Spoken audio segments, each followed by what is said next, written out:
Hey everyone, it's Pastor Dave from St. John in Woodbury, Minnesota. And thanks for checking out today's 5 minutes of hope, the last devotion for the week as we are now on Friday. It is Friday heading into the weekend here.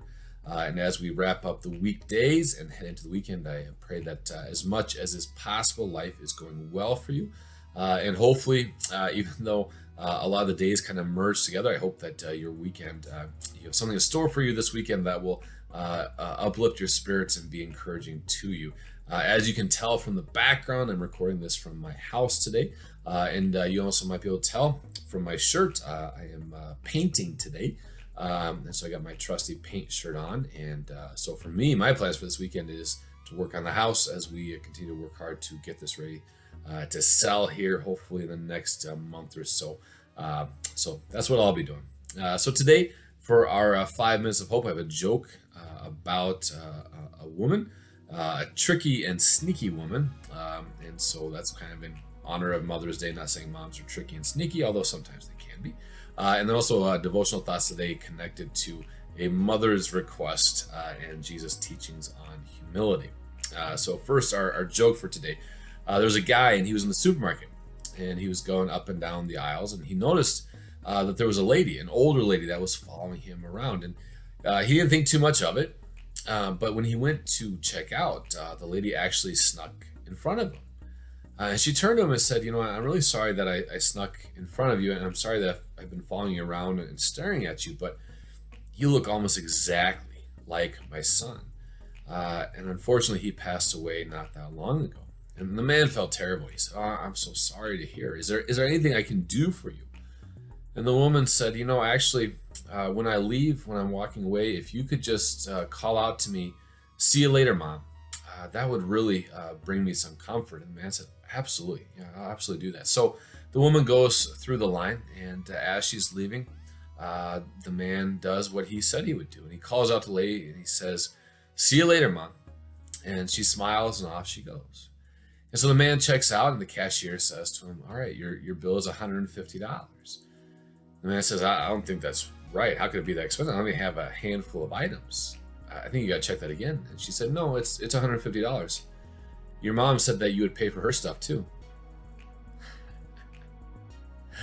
There you go.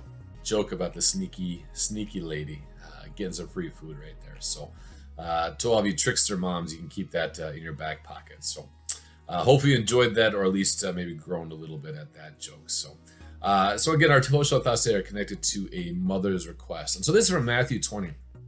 And so this is one that maybe you've heard this story before, but this is the account of Jesus being asked by the mom of two of her disciples. So we've got the mother of the sons of Zebedee, James and John, came up to Jesus. And again, this is Matthew 20. And she asked Jesus, "Can my sons sit at your right and at your left?" Again, these positions of authority when you come into your kingdom.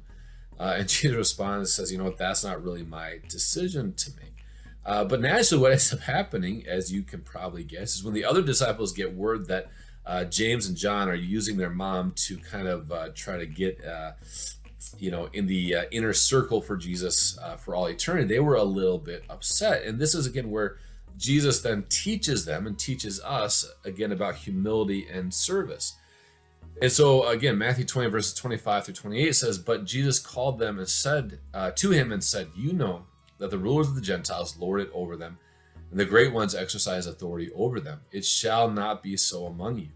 But whoever would be great among you must be your servant, and whoever would be first among you must be your slave. Even as the Son of Man came not to be served, but to serve, and to give his life as a ransom for many." And so that's my encouragement for us this weekend, is to continue to pursue lives of service and humility. And what that does for us is it frees us up to be filled with joy, with peace, with contentment.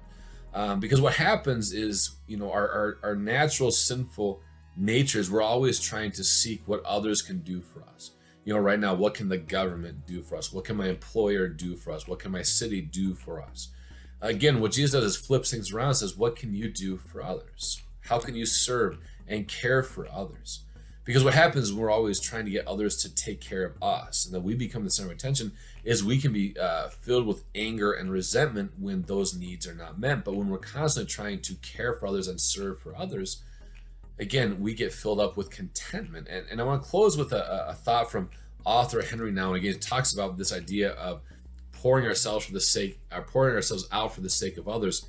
He says, but when we say, please enter, my house is your house, my joy is your joy, my sadness is your sadness, and my life is your life, we have nothing to defend, since we have nothing to lose, but all to give.